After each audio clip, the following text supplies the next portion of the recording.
Hello again, all my favorite coder cats and coder kittens. As usual, this is Becca going by Nightcat and Nightcat's Meow most places online, here again to talk to you about Linden scripting language. And since it is Wednesday, that means it is time for Coder Kitty Decoded. So, what is this week's command for your quick reference going to be?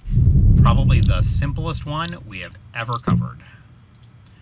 It doesn't have any arguments, it doesn't have anything special to its syntax.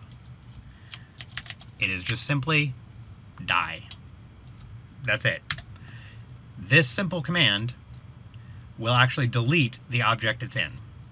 So this is good for anything where you need to have something available for a specific point in time and then have it go away.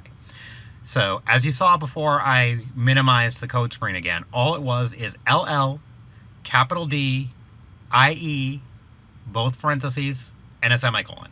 I'm going to actually save the script now. And there it went. If I try to save this code again, save, could not save the script because the object it is in could not be found.